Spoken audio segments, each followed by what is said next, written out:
Hello, my name is Celina, and I'm a part of the Let's Discuss A Course in Miracles webinar team at the Foundation for Inner Peace.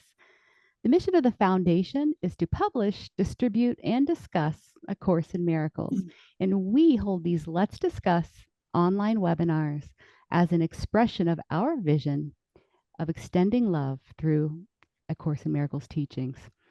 Today, we're bringing you myth, magic, and the miracle mindset.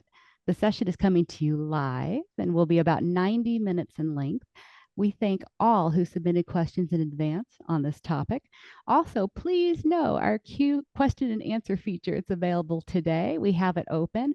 We will take a few questions as we have time for them. So go ahead and submit your questions using the button at the edge of the screen. I believe it says Q&A on your end. We're also happy to announce that we have simultaneous Spanish translation. It's available for today's webinar. Attendees can listen to Spanish by selecting the interpretation button in the webinar controls and selecting the Spanish channel. For those listening live, we will make sure to paste these instructions in the group chat.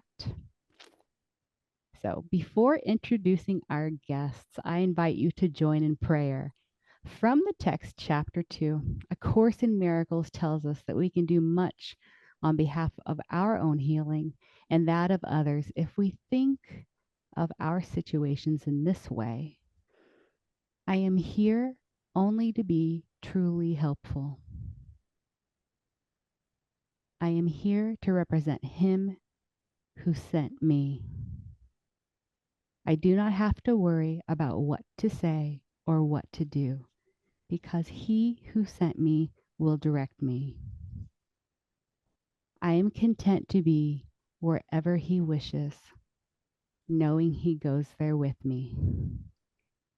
I will be healed as I let Him teach me to heal. Now it's time for today's webinar. And we're discussing, as I said, myth, magic, and the miracle mindset. A Course in Miracles tells us there's only really one problem to solve for. It also uses the term magic several times throughout the teaching, making us aware that we hold a belief in a magical world. But what does this mean for course students and for all of us? The world feels really very real for most of us, and the stories of our lives can hold about as many problems as there are reasons to celebrate. And so, if this is true, how would we navigate our magical world when we very much seem to be a part of the illusion itself? Well, here to help us gain clarity on all things myth to magic to miracles are our discussion guests. It's a true pleasure to have and welcome our panelists. I'm joined today by Foundation President Tam Morgan and course teachers and students, Dr. John Mundy, Diane, Brook, Gusic, and Nyasha, Mangera-Lakew. Hello, everyone, and welcome to you all. No. Thank you. Yeah. So thank you so much for being here. I'm going to call on Tam in a moment because I just got a message. She wanted to talk, but we know that a course is such a big teaching, not just in the number of pages. It's almost 1,300 pages long, or a little bit more than that, but really in the depths of the material. And it has a lot to say about our belief systems, which include, how we believe about ourselves in the world, our own stories, our identities in the world, and really how we hold our attention on all of it. As I said in my intro, the course uses magic a lot throughout its teaching, and it uses it as a way also to talk about the ego thought system. So it's really interesting because here in the world, we use magic, like it can have positive connotations or negative connotations. You can experience something that seems truly magical. It's a force, a supernatural force, something unseen that propels us to do something. But I guess in some ways you could also say that about a miracle. So the course uses both miracle and magic to distinguish between the two thought systems we can hold. Magic seems, in a way, it seems negative in the course because it keeps us rooted in our attention in the world. So, there's a lot of questions that have come in. I think that this can sometimes be easily misunderstood by students. And what does it really mean? Because magic in the world, it's about form. Everything we seem to do has to do with magic here in the world. What I appear to be is magic. Then, really who, can we make a case for magic? Who really are we without magic? So just wanted to preface our discussion with that. I know we're going to have a lot of things to say, not only about magic, but myth and story. And I want to go ahead and give it to Tam. Hello. As you see, we all love magic. Many of us love magic in so many forms, in forms of people who speak to the spirits and people who can move through the illusions, or people who do magic tricks and like coming and going and disappearing throughout. I don't quite agree with Celina that the Course uses magic or miracles. The Course discusses these things. Nothing is used in magic or even in miracles throughout the Course, except as examples of ways we see the world. And as we move through this illusion and we get more and more in touch with truth and our inner beings, which is our essence and presence of love, what for me personally appears to be a connection between the magical and the mystical as we get into this presence of love is all that disappears. We talk about synchronicities as magical when really they are just love moving through and connecting us all. And I am not an academic course scholar, but we have few people here on our panelists who really are. So I really would love for them to each discuss different parts of this. We know that John is extremely interested in discussing about myths. And I can tell you that Diane Brook Gusic is fabulous about miracles. And we will see what Nyasha will bring to us as well. So let's begin. And would you like to start, Diane? Sure, why not? Go for it. I am now moving from my illusion to the illusion of this one. Oh. I'm going to start by what I usually say when people say to me, what is magic? And it comes out almost in coarse language. Magic is trying to fix something that doesn't exist. Now, what does that mean? The Course is speaking on two levels, and I think that's what makes it sometimes challenging to access. On one level, and it's the level of purity, it's what Dr. Ken Wapnick used to call level 1. There is God, and there is nothing else, and we are already part of that. Anybody who lives in that experience, we are God, is not studying A Course in Miracles, because most of us studying A Course in Miracles come to it, maybe unconsciously, but come to it filled with guilt or fear or anger or challenges. Magic is trying to fix the world, trying to fix your guilt, fear, anger, whatever the interesting form it takes, trying to fix it within the world. And it's countered by the miracle, which is always not denying the problem, but going back to your mind where you remember always you have a choice to remember and see this through the eyes of peace, or you can continue to try to fix the world. And even if you succeed, the problem will not go away because the problem always 100% stems from the mind, which made a choice to be separate rather than to remember it had a choice for peace, which reflects God. So magic is fixing the problem, or trying to, in the world, which doesn't really exist. But since we think we're in the world, we must use the world, not deny it. And within the world, look at the problem, go back to our mind and see that we have a choice. See through the eyes of God, or see through the eyes of the world, which will lead us to the ego. No matter what the challenge, that's what's going on. Magic will fix it in the world. The miracle will go back to the mind. That's a start. John or Nyasha, I don't know who wants to go next. Well, magic in the terms of the Course is the miscreative use of mind. A miracle is something that comes out of love, and that's a very different experience. The Course is, Diane was just saying, is very clear that we have two choices in this world.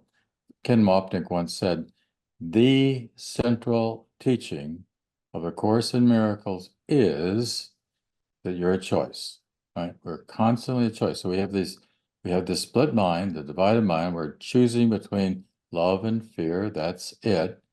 What we're really trying to learn how to do, this is, of course, in mind training. It says so. And the first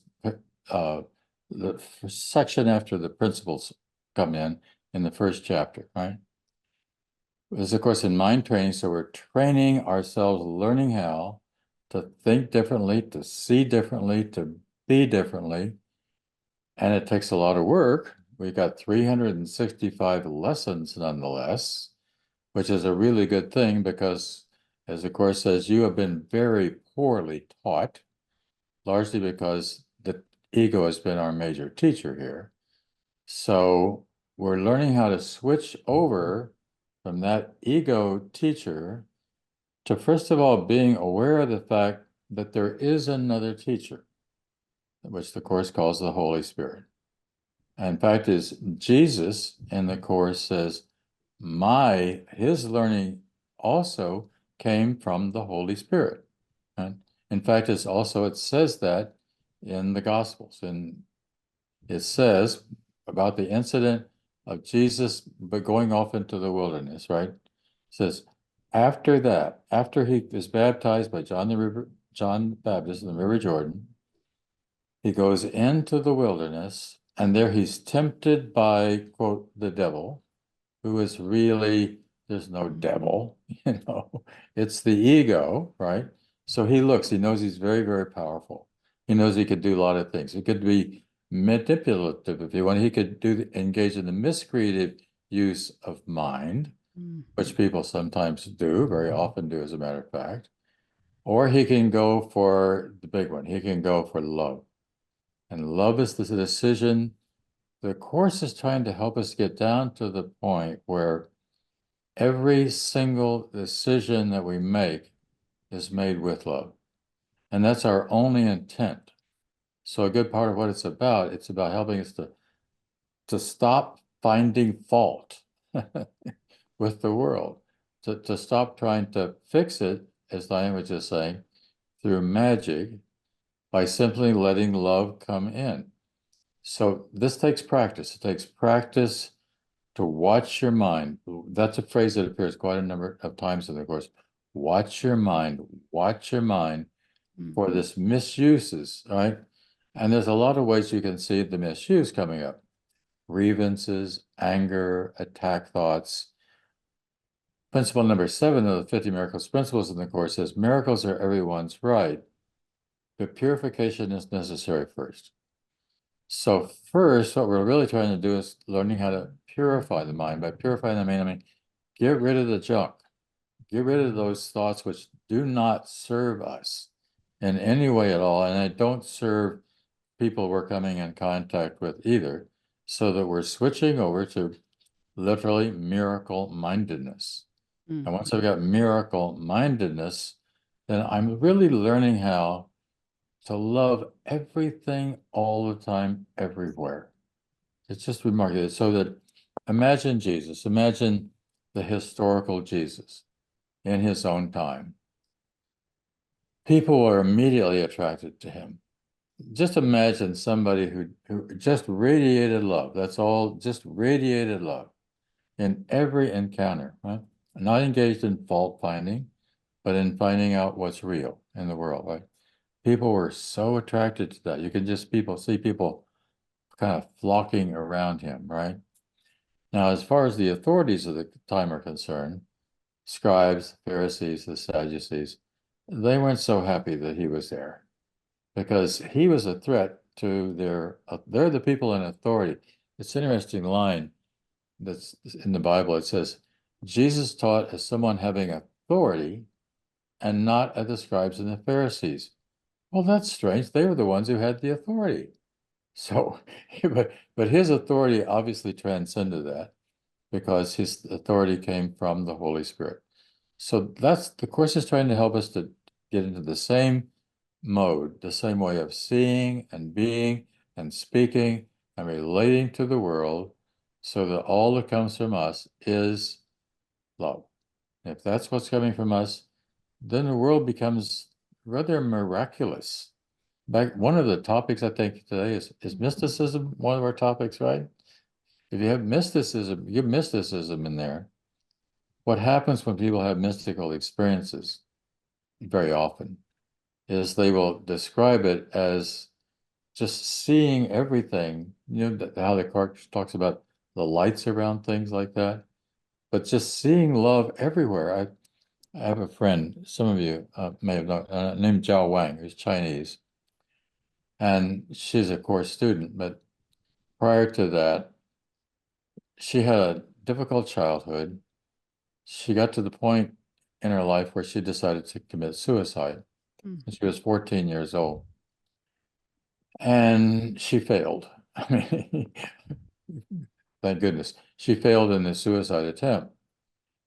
But that led to a death experience of a different kind of sort, not about a body, but an experience where she was really willing to let go of the whole world, right? But you were just really letting go of the whole program, totally let go of it. And at the end of this experience, she was seeing everything, so much so, this is kind of funny in a way. She went down to the street in front of her house and she was looking around and she saw dog poop on the sidewalk. And she says, light was coming out of the dog poop. Now, but light was coming out of the tree and out of it was coming out of everything.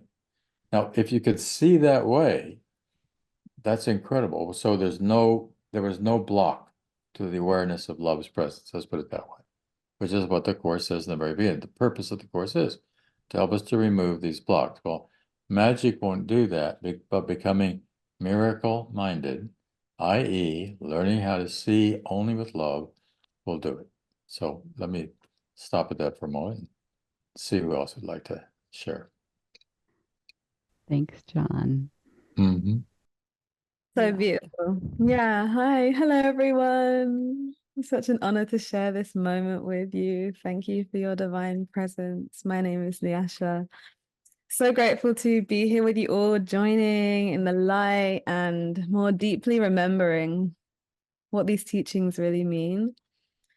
And what's coming through, what's coming to mind as we're all sharing is that when we seek magical means to attempt to solve something, it's coming from our confusion. It's coming from the confusion that leads us to think that the problem is outside and therefore the solution is outside. And so when we're not seeing the problem clearly, we'll seek an unclear solution in the world from the belief that the problem came from the world. And so when we are able to shift through bringing everything back into the mind, to the cause, only then can we access this very natural way of correct perception, which is miracle-mindedness. And in truth, we all know how to be miracle-minded. We're just not looking at that part of the mind. And so when we're in the sleep, at least seemingly, we default to magical thinking. It's the ego program. But this is the process of mind training. And so we can remember more quickly that there's another way, there's a true way to actually find the healing that we're seeking by bringing everything back to the mind, by seeing with the Holy Spirit, by remembering what it's all for, and simplifying. Magical thinking has us thinking that there could be so many solutions, there could be so many ways. And now I'm lost in this, this maze of magical options. And I have to magically find the way to the correct magical solution. And so even in the search for magic, there is this feeling of being lost because we aren't looking to the light of truth. We're trying to find the light within the web of dreams, within the hologram. We're trying to grasp at something that isn't really there, trying to make real something that isn't real, and find a key where there's no key to be found. And so we'll only go so far down that route. And even those of us that, until we get redirected, divinely redirected by hearing the true call for healing on the level of cause in the mind and redirecting towards the light of the miracle.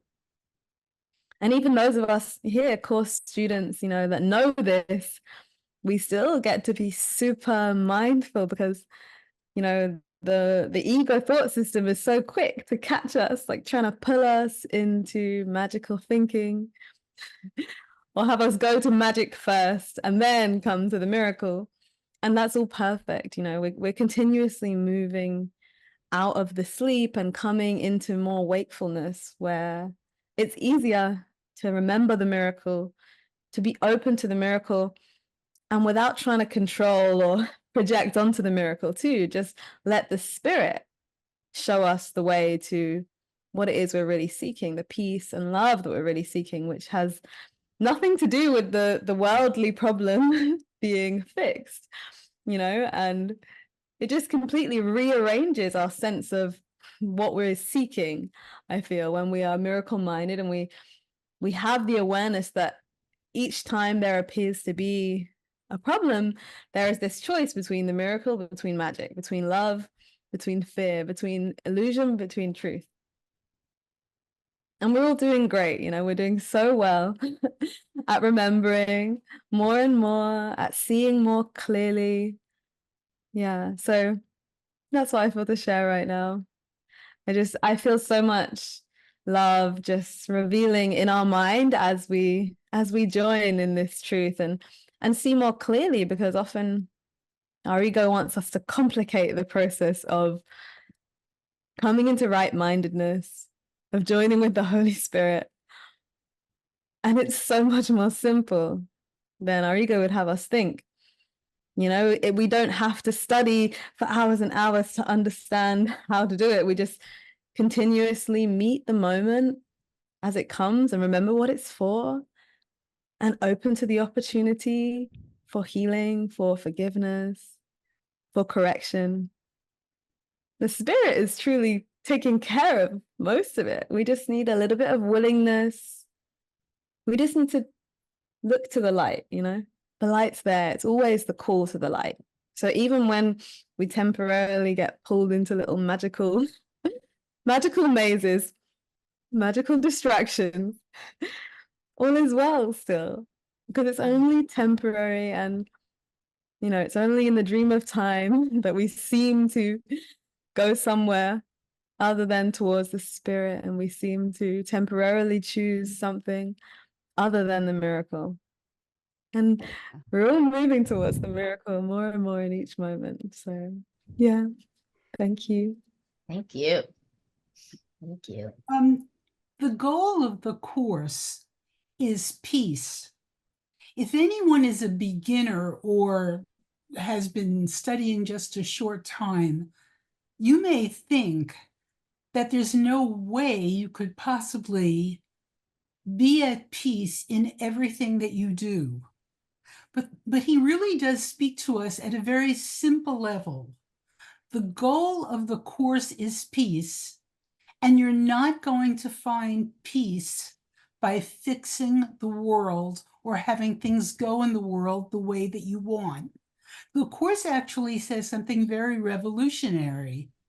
It says you are a mind making a decision. It says you're not a body. It doesn't tell you to deny your body. But the important thing here is you are a mind. You have a mind. Your mind is very powerful. And there are only two choices in that mind. One is for conflict, and the other is for peace. Now, you may think there's no way I'm choosing for conflict, but if you look at the experiences within your life, most of us, certainly when we first come to the course, do not know that we have a mind and that we have a choice, and that actually everything that we seem to experience here comes from the choice we make in mind before it happens here. One of the lines that just riveted me when I first started and still rivets me is the belief that there is another way of perceiving is the loftiest idea of which ego thinking is capable. What gets me through almost every crisis I have, and that's an ongoing daily thing, is coming back to my thought and saying, somehow there is another way of seeing this. When I first started the course, and that's for many, many, many years, decades, I really was essentially a text student. I did the workbook in a cursory fashion. For whatever the reason, the workbook is talking to me now in a very different way at a very different level. This workbook is profound psychotherapy. And one of its trainings, one of the visualizations that you do, is you really see a cloud that symbolizes whatever your problem is. And I can only speak for myself. I have a problem going on at least once a day. It is telling me that this problem cloud is hiding the peace that is already in me. And when I walk through the steps of allowing myself to go through that cloud, and it really takes you through it, the workbook does, in a very visceral fashion. You're walking, you're allowing yourself to rise through the cloud.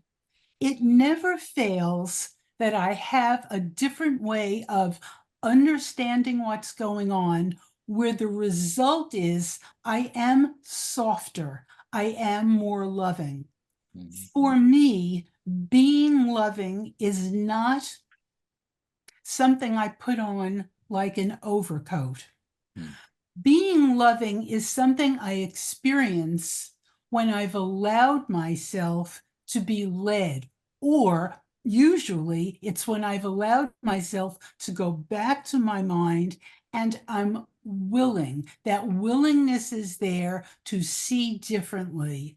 From willingness, there is nothing else you have to do. You don't have to figure anything out. You don't have to pretend to be loving. Because if you pretend to be loving, you're telling yourself that what you are right now is not good. And that's not what the Course is saying. Be open to allow yourself to see differently until the love comes through you naturally. Don't be blinded by your perception of form. And that is a line from the Course. There's nothing so blinding as perception of form. But we think we're this body. We think that we're in the earth classroom. Don't deny that classroom. But within that classroom, he is telling you, Jesus is telling you, the Holy Spirit is guiding you, you are entitled to peace. And something happens when you are willing to let it in. And I certainly can say that I came into the course more decades ago than probably many of you are alive, but I came in with a PhD in fear. And I do not live in fear anymore. Be gentle, but be honest. Look, if you're not experiencing peace, there is already another way to experience it. In coarse language, be open to letting the Holy Spirit or Jesus show you. What is actually going on is a decision you made to be contracted, brought up for me fear, for other people anger, for other people alcoholism. I mean, the list of why we're not comfortable in the world is a long one. When you are not experiencing peace, notice it. No judgment. When you think you're a body, you don't experience peace. Be open to seeing differently, genuinely open, not clutching, open. Be open to seeing differently and see the incredible miracle that shifts into your mind. Even if it doesn't take you 100% to peace, you will not be in the same place. So that's the gift. Magic is trying to fix the problem in the world. Try very hard. If you're bright, do it through brightness. If you're strong, do it through strength. If you're rich, do it through money. It won't work. He's not telling you not to live in the world. He's telling you don't live in the world without using the mind you have, which has a choice. So yeah. So good. Yeah, and you mentioned a lot of things, Diane. I wanted to keep coming back, and I'm like, oh, that was another good point. As far as you were saying the course workbook, such a testament to really taking it all the way. Would you, a couple of things that came to mind as far as like magic versus miracle, because I know we say a lot about, oh, magic, it brings us to the outside of ourselves, it brings us to the world, but should we also be aware of like the content of our mind, like when we are using the wrong our ego thought system? Isn't that in itself magic? Because you said something like, whatever you thinking that you can solve it in the world, that is when you're using the ego, right? So that's also magic. Everything in the world, dare I say, even A Course in Miracles, is magic. Once you think you've separated from God, now we're back to theory. You feel so guilty because you did that. You're so fearful that you're going to be punished. You're so angry that you've got this stuff roiling in you, that all of that gets projected onto the world that you see. He is not telling you to deny anything in the world, but please know, anything in the world is magic. It has to be, because it's coming from a dream. But you don't want to live in the world and say to yourself, this is just a dream, this is just a dream, because then you're denying the very classroom that you came into the world to awaken from. In a sense, yay, be grateful for whatever happens in your world, but add on the course dimension of, I am a mind making a decision. And so if I'm seeing something in my world and I am not at peace, I could see it differently. It doesn't preclude behavior. It doesn't preclude leaving a situation. It doesn't preclude staying in a situation. It has nothing to do with form. And I think, Celina, that was the point you were making. Right. Form is form. That's what it is. We're all in a body. We think we are. We identify with it. That's form. But the course is concerned with the content of our mind, and there are only two contents. One is peace, which reflects our oneness with God. It's such a concept that we don't understand. But one is peace. We all know that feels good. and one is conflict. And when we walk through conflict, and we do every day, and he says a small annoyance is the same as an all-out war. I mean, we walk through conflict every day. All he wants us to do is go back to the mind, remember we have a choice, and be open to being shown. Be open means don't clench your hand around the jar. Open your hand, so to speak. Don't clench your mind closed and try to fix it. Open your mind to another way of seeing, and you will feel as if Jesus or the Holy Spirit is guiding you. What's truly happening is the essence of us is rising to the level where they are already. That's the Course definition of grace. Jesus and the Holy Spirit always are with us. We shut down. The Course is training us to open. That's all we have to do. I'd like to jump in for a second just to ground it in some experiential context. So, for instance, and this is just one little piece of what happens if we mix levels, as my mother would say. I had a very, very close friend who was deep into meditation. She wasn't a course student, but she was deep into meditation and a spiritual practice. And she started to have insomnia. And she started to not sleep. And all of her peers in this group were saying, well, you need to meditate more. You need to meditate more. And by the time she called me, she was in absolute tears, and she was going psychotic, as what can happen when you do not have sleep after weeks and weeks. And my response was, take a sleeping pill. Take a sleeping pill. And she goes, well, that's not spiritual, and that's not. And it was like, we live in the world of form. Take a sleeping pill, maybe 2 nights in a row, and then go back to meditate. And this, when Diane says, be kind to yourself in this, we live in the world of form. Even my mother, there were times who was, the publisher of this course and practiced it every day of her life. When she was in pain, she said, give me magic, give me a pill so that I can go back and do my meditation, because it's distracting me right now. So to say, to really bring it down to the level, what do we do when we take medicine? We're believing in the body, we're believing in healing of the body through medicine. But here we do have things to help us. And the more we do our practice, perhaps there are times, because I've heard story after story within forgiveness practice of ourself and our seeing ourselves as bodies, where healing does indeed take place, separate from traditional medicine.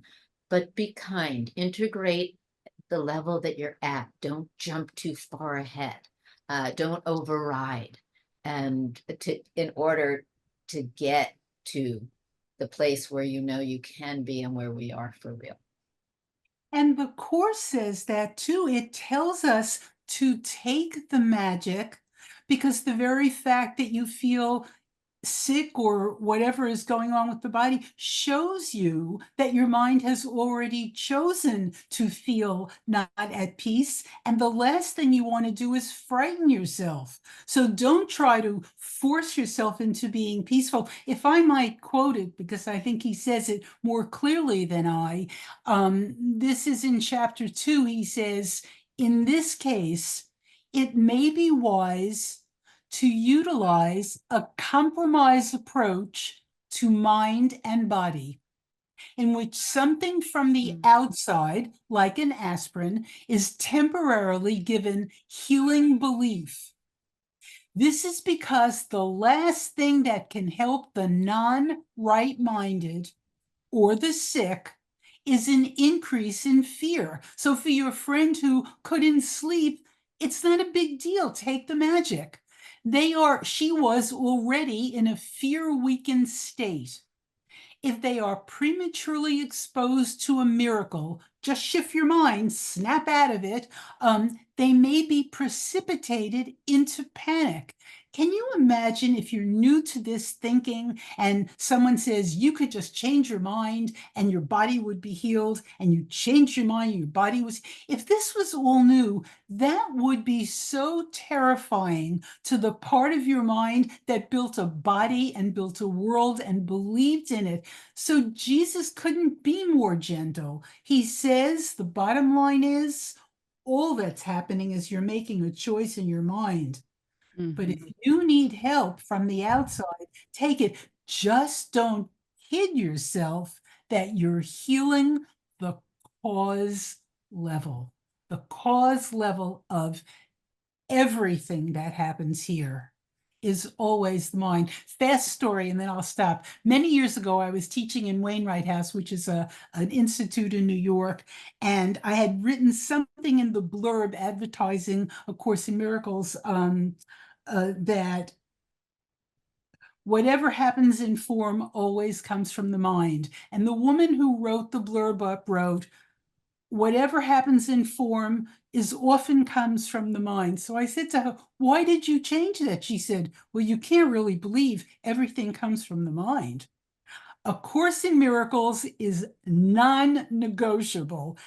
Everything comes from the mind, but while you still think you're in a body, if your body has a problem, take the magic. Just keep working on seeing differently, forgiveness, healing, being gentle, take a swim, whatever it takes till you can safely go back to your mind. And really, there's no way around it. I mean, let's really look into this magic. I mean, breathing is magic, isn't it? Water is magic, right? So there's really no way around it. I mean, we are basically experiencing that. So it seems like it would be a particularly unworthy form of denial by not doing the magic. So I want to unpack this level of confusion a little bit more, because we did get some questions that came in about it. And I want to know who else could share about it. I'm just going to share what somebody here had said about level 1 and 2. So a questioner asks, when I submitted my understandings of the teachings of the course to one of the groups this person was involved in, I was repeatedly told that I was confusing level 1 and 2. And the teachings are level 1, while we are at level 2. I don't understand what this means. Surely we would be practicing what Jesus has told us in A Course in Miracles, to accept the atonement, practice forgiveness for the salvation of all. I would appreciate if you could shed some light. So you're saying level 1 is the mind, but our experience is level 2. Does anybody want to add to that?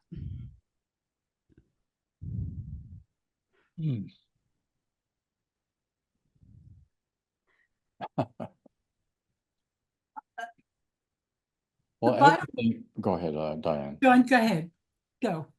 Everything really happens on the level of mind. Mind is the overarching thing. It's the mind of God that we're plugging into here. It's Jesus is remembering that he's a part of the mind of God. That's what happened as a part of the wilderness experience. Although it was already in there, it was easy for it to come out.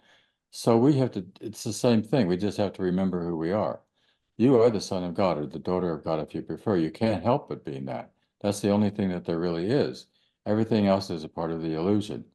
One of the things that was interesting me a lot lately, because I'm teaching a course on it right now, is I call it living a lucid life, or living an illuminated life, which enables us to see the insanity of the world and then make a very simple decision. I'm not going to play that game. I'm not going to go there. I'm going to see things from a higher level, or different. The course calls, getting above the battlefield. Well, we can always do that. We can take our minds up to that level to see the way Jesus saw, to see from the Christ mind perspective. And from the Christ mind perspective, there actually isn't even any problem. Now, that sounds absurd, but what I mean by that is that just to understand that everything else is below that is a part of the illusion. And we're just looking to heal the illusion, just learning how to see better, to see the way Jesus saw, to do the things Jesus did. And that's perfectly possible. It takes a lot of training, which is why we've got 365 lessons.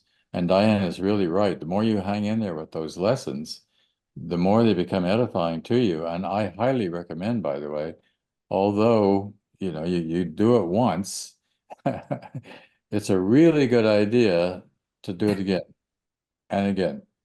And just keep doing it as a part of your life process, because it becomes more and more and more clear, more and more vivid, more and more to the point where you begin to practice it with consistency without thinking about it. Two of my favorite, the 50 Miracles principles, two of my favorite ones are, I believe it's 4 and 5. One says, miracles are natural. When they don't occur, something has gone wrong. This is love is natural. It's the most natural thing in the world is that you love, right? I mean, it really is. Not loving is unnatural, right? And then 5 is miracles are habits. They should not be under conscious control. That's a very interesting line. They should not be under conscious control. Consciously selected miracles can be misguided, which means they can deteriorate into magic, right? So it's perfectly natural. What we're doing is we're just getting in alignment with the mind of God. It's interesting. On Sunday evening, I listened to a lecture by Jane Houston. Some of you probably know who Jane Houston. She used to live near here. She was a friend. And she was talking about getting in alignment with the universe, getting the mind in balance and working with the universe. Well, we could say the same thing here, except we wouldn't use the word universe. Would we use the word God, or we'd use the word, nature?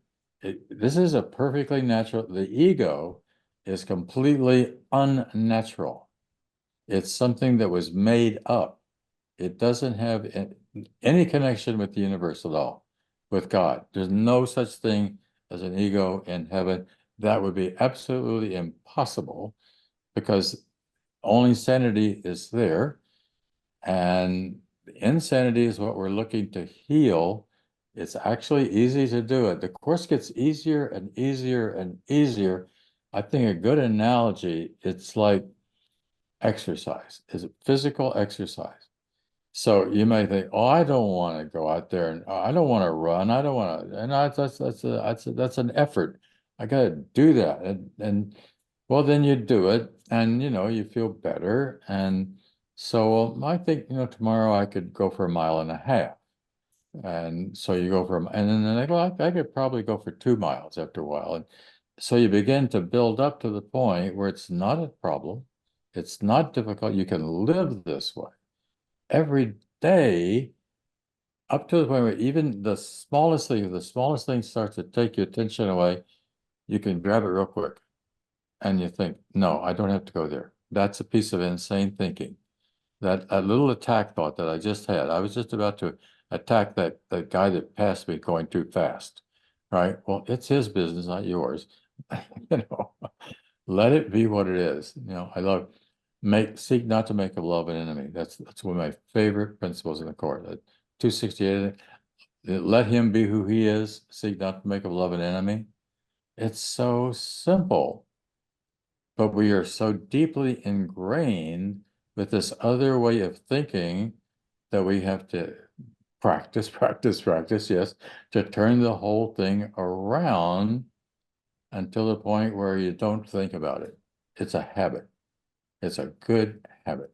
All right, that's good for the moment.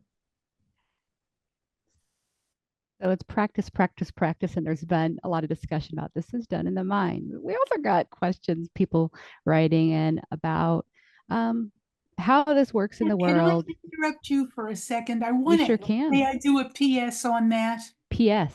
No way. Okay. Level 1 says that only God is real.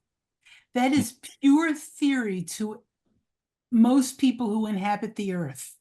We can't operate it doing the course at that level. We don't understand what it means. Once you think you are here, once you identify with being a body, you are operating at level 2. The entire action of the course takes place at level 2. That's the practical side of the course. I have a mind. Part of it remembers I'm one with God. The proof of that, or the experience of that, is peace. I have a mind. Part of the mind thinks it's separate from God. When I identify with that, I feel anything other than peace. Theory, level 1, only God is real. We are part of that. Action, while we think we're here, I have a choice in my mind, no matter what is going on. That's my PS. Okay. That's a great PS, because it, in a way, goes right into the next question. You know, these, and I was saying, not only this person I'm getting ready to read from, but we've had people write in to say, oh, I'm trying to navigate the world, all this political injustice and things out in the world. And we know this is a practice of the mind, but, you know, what would you say about this? So someone asked, do we improve our ability to wake up to our true divine nature by helping our brothers and sisters wake by living the better way as taught by the Course? Sure. If so, how?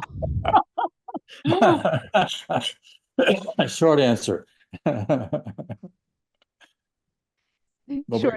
we gotta do that ourselves. We gotta want to do that ourselves. And the more we want to do that ourselves, the more that effect occurs within the context of the world that we see.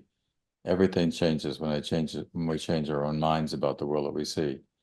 You know, one of them being, for example, lesson 31. I'm not a victim of the world I see.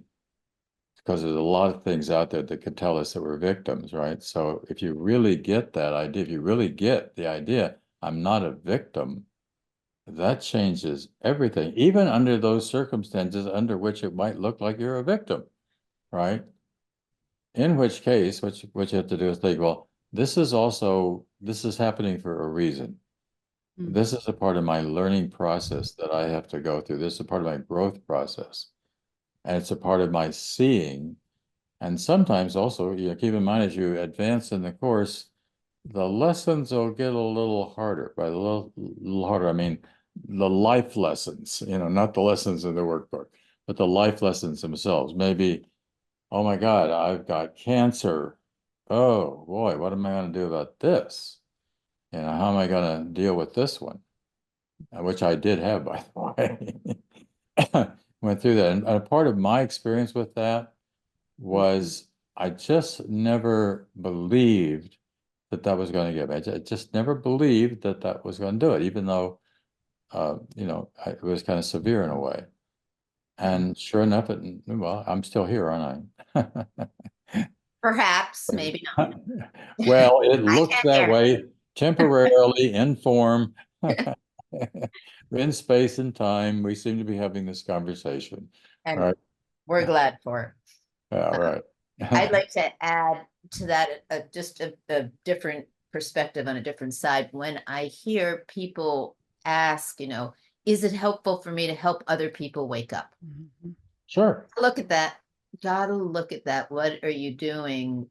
You know, it's like you're projecting out what you're supposed to be doing within on this particular path. You don't need to help anyone wake up. You need to wake up, and that will be felt and experienced by others. So with that effort, and you know, there are people who are out there to save the world and to help the energy crisis and the climate crisis. I'm not saying that's bad.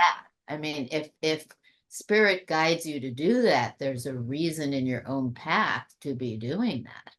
But if your motivation is to help them so that you can help yourself wake up, it could be a distraction.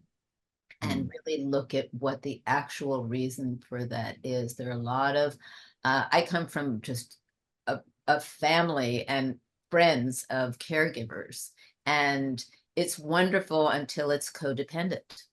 And so there's all sorts of complexities that happen in the world of form when you are trying to help someone wake up and really know that that there is a plan, that we are all part of that, and one's time is the time that's set for one. And what I would say most to that is be kind. Be kind. You don't have to force an agenda on anyone else, especially not in this particular practice. I'd love to add to that actually as well. I completely, resonate with what you shared, Tam. And I would love to bring it back to the mind that if you're helping yourself, if you're healing your mind, then that is helping all. It can't not be helping all. There's nothing that has to be physical about that unless guided by spirit, and we don't have that question then. Should I help them? Do I need to help them? How? Because we're listening. So we'll know. We'll know because we're guided to go there and say this, or we're guided to see our brother, in this moment and see past what appears as the image to the truth of who they are.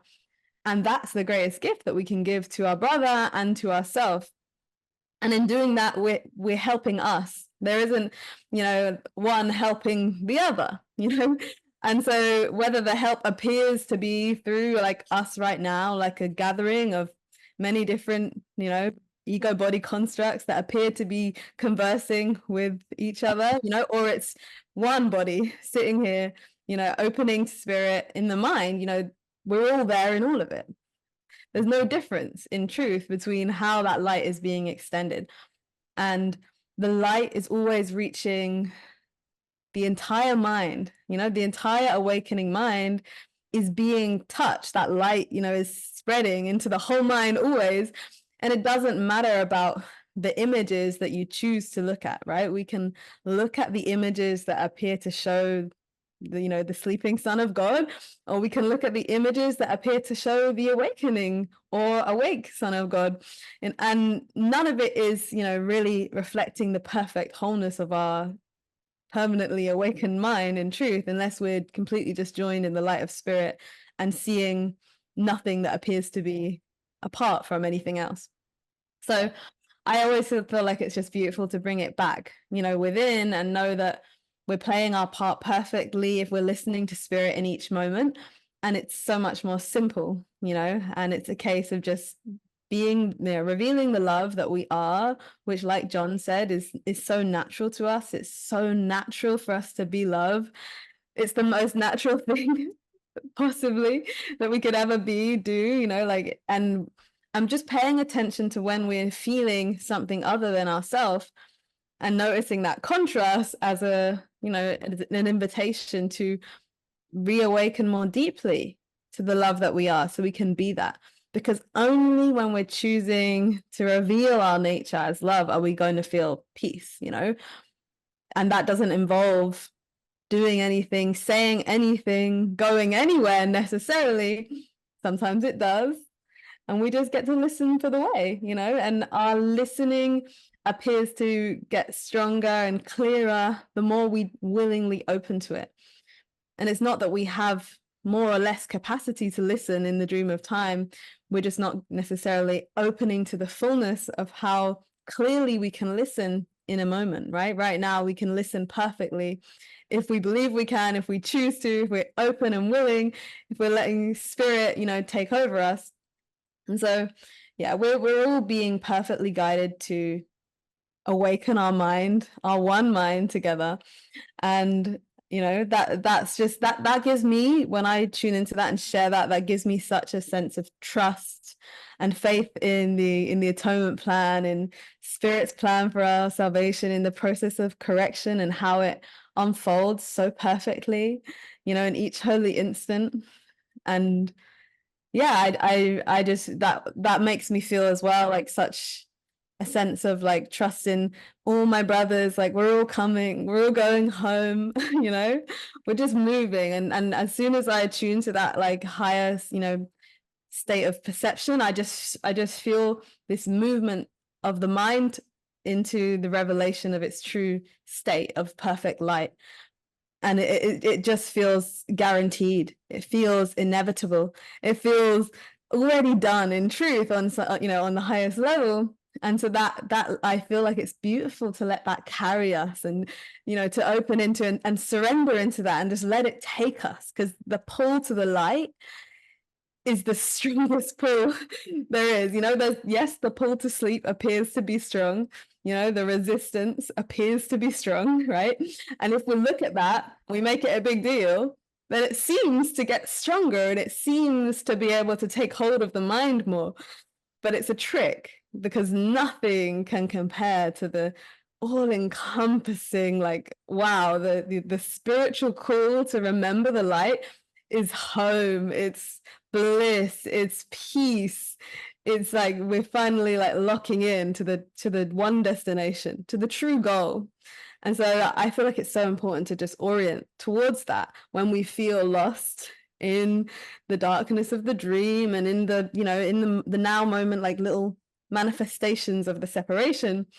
And we get to remember that we can plug into that heavenly goal. We can plug into the kingdom. And we don't even have to be like completely like ready to do it, but just even holding our awareness that the kingdom is our home and the kingdom is calling us, and just opening our mind to that, to the light, like that just moves so much of the resistance and just then lets us just flow into the direction of the light.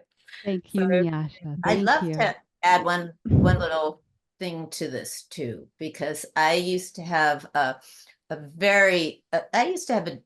disagreement with my mother.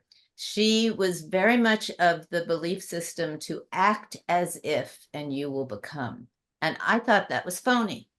And I remember criticizing her for it, because someone would come in who she did not like, and she would be so loving to them and they would leave feeling so loved. And afterwards, she really didn't care for the person. And I would say, that is so phony of you.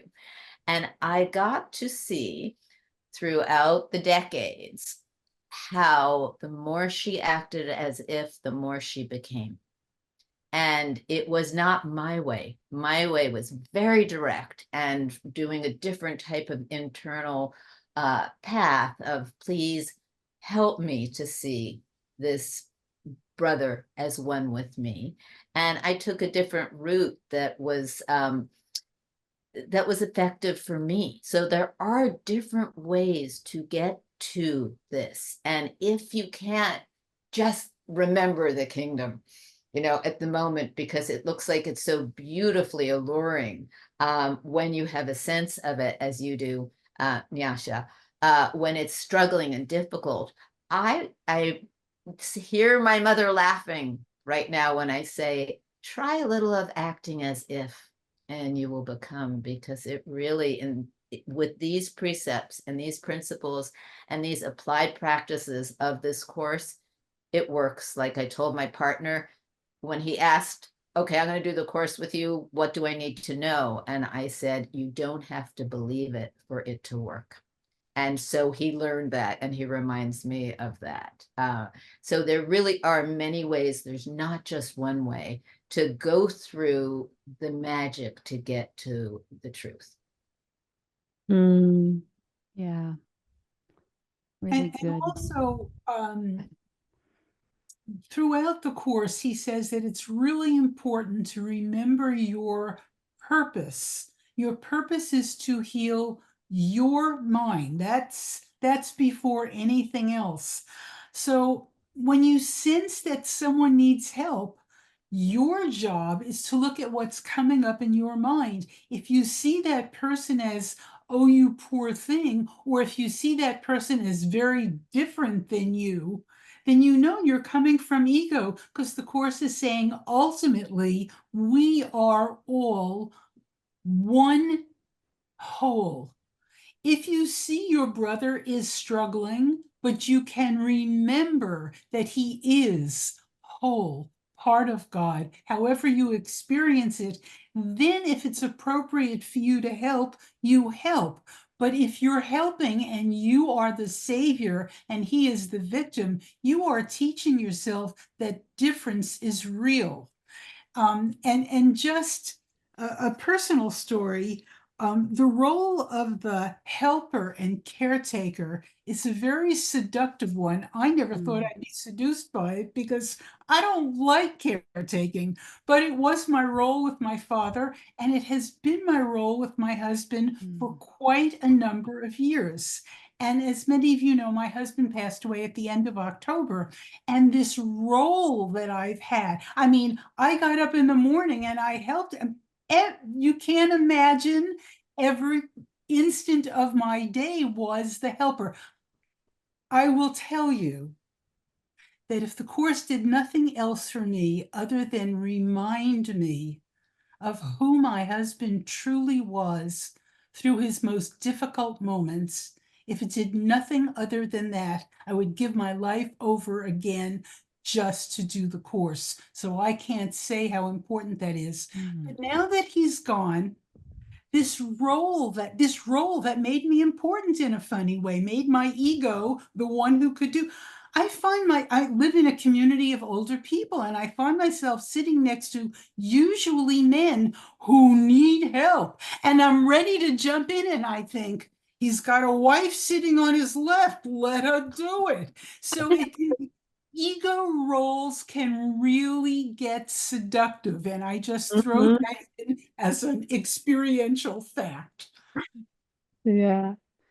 That is really good, especially, yeah, for me too, Diane, from a personal experience of being a caregiver as well to a parent. I want to jump on this before it leaves, but earlier, Nyasha is talking about the call to light, the call to love, and we've been speaking about this is a practice in the mind. And there's a discussion happening in the chat, and someone is saying, so what is prayer? Is that magic? What would you all have to say about that? Is prayer magic? I would say that, there's a misuse of prayer often, which is when, we're trying to use it to create magical things, praying for things in the world. And then as the Course shares, there's true prayer, which is praying for the correction of our perception, praying to align to Spirit's will, praying to be used, to be truly helpful. And so that form of prayer, for me, in my experience, it is actually like an opening that kind of closes the perceived gap between me and our true self, and God and Spirit and our right mind, and allows us to join in our true state of mind, and tune in, to plug into that instead. And so actually for me, that it's kind of like this, it takes me above the battleground and can pull me into a higher state of mind in an instant. And so I find it to be, when used correctly for miracle mindedness, an incredibly powerful practice. For me, I feel like it's the best kind of spiritual practice that I've found, the most effective. Collapses time, is instantaneous, but the importance being that I'm praying to be open to like a higher state of mind, something true. It's for me, I never would use it for something in the world, because that wouldn't be true prayer for me. That would be like an attempt at creating a spell, or trying to use prayer and trying to use the power of prayer to try and create something magical, and you're only going to get more of the effects of that state of mind, in your experience of the contrast, or of the longing, or the attachment, or whatever it is that confusion in the prayer is going to be revealed through the experience. So that's what I would share about that. Thanks, Nyasha. Anyone I would else? also like to just read a few lines from the Course where prayer comes in. The only meaningful prayer is for forgiveness, because those who have been forgiven have everything. Once forgiveness has been accepted, prayer in the usual sense becomes utterly meaningless. The prayer for forgiveness is nothing more than a request that you may be able to recognize what you already have. As long as perception lasts, prayer has a place. So if you go to the web edition and you look up the word prayer and where it comes up, I think you'll have a condensed teaching about what the Course says about prayer. Thank you, Tam. Okay. Well, we are getting close to time. I just wanted to give everyone some time. I think we have pretty much addressed all of the different types of questions that have come in. Going around before we close out today, I wanted to see if there were any last thoughts.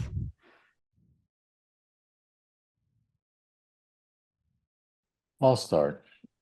Please. So the main thing is to remember that this works. The Course works. There are miracles. It is possible to experience them. In the first place, I think as you begin to get deeper into the Course, you can rest in the assurance. You may not be an enlightened being, but your foot is on the path. You are headed home. That's the good part. You're going in the right direction. You don't need to go off and look at a lot of other things. There's a lot of things I enjoy comparing the Course with other systems of thought, but that's kind of fun, and it's nice to see when the overlaps come around as well. But at least you know you're moving and you're headed home, and that's very exciting. And not only you headed home, but you get to bring a few other folks along with you. This is about communication and sharing. It's about sharing our love and moving deeper and deeper into that. The main purpose of the body, by the way, in terms of the Course, is it's really for communication. That's what we're doing it with right now. That's the main function that we're giving to this thing. So that the more that we can share this experience, I suggest that the Course could be utilized in a bit as a cure for Alzheimer's. And the way that that's true is, first of all, it makes you think. You got to think, you got to use that gray matter to think with, so that you can begin to move into new territory, new areas. In fact, they find that people who are, the least subject to Alzheimer's are those who are kind of exploring new avenues of thought all the time. Well, this is going to take you down a lot of thoughtful avenues. And as they open up for you, they'll see other avenues. So that's exciting. And the other thing is that it happens because you're sharing your life with other people. And that's where Diane said, and it's true, what is the foundation for inner peace we work with here, right? That's the reason it's called the Foundation for Inner Peace, because as Diane said, that's the goal of the Course. So you're getting and being a more peaceful place yourself, and that's really exciting. And then to also see that, as Diane was also saying, that relationships around you also just seem to be kind of automatically healed. I don't know how else to express it. It's not like anything had to happen, but it's because they're loving. You get to have this experience of love yourself. So that's my two bits for the moment. That's great, John. And we just got to chat into, like, the Course definitely purifies the mind, and whatever it purifies, it removes the basis for Alzheimer's. Right.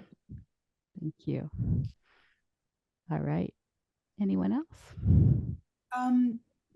The Course always, well, not always, but often counterpoints the miracle and magic. The miracle is going back to the mind and remembering that you have a choice. I'd go a step further, because before you come to A Course in Miracles, most people, certainly I did not know I had a mind, that I had a choice no matter what was going on. So the miracle is going back to the mind, and where you made a faulty choice, where you're uncomfortable, my brother, my sister, choose once again. Magic is getting busy in the world and fixing it without any sense of peace. So. Awesome. Thanks, Diane. Nyasha.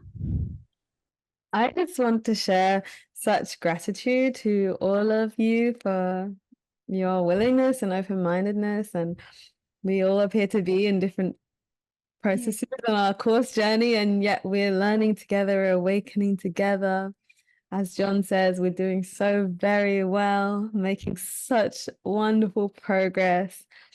And just to really let us all take that into our mind, to give us that spiritual strength and to fortify us in the moments when our ego wants to tell us something else and wants to tell us that, it's not working, or, it's going too slowly, or we made progress and now we seem to be stepping backwards, or, all sorts of things that our ego loves to try and trick us, to distract us with.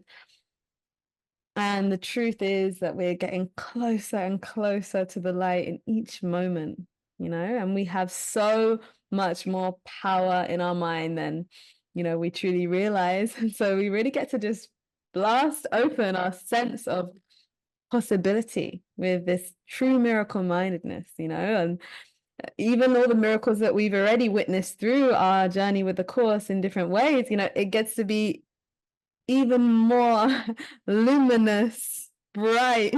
There gets to be even more divine potential and possibility. So we really just get to open. Something I love to say to the Holy Spirit, I say, I open all the doors in my mind to the light. I just blast open all the doors of the subconscious and let the light flood through. And I just feel like it's a really powerful symbol that I hold, as an image of like opening all the doors that the ego wants to keep shut. Because the ego's like, okay, they're letting a lot of light into the mind here, but we'll keep this area of the mind. The light can't go there yet, And so we just have a lot of power to just invite the light, to welcome the light.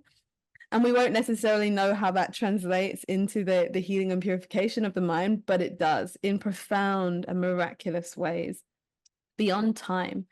And not just in your personal experience of your personal journey of healing the mind, for all of us, know that all this work that you're personally doing in your seemingly separate mind, we feel it. So thank you, because you're giving a gift to us all, and we're all helping each other and lifting each other up.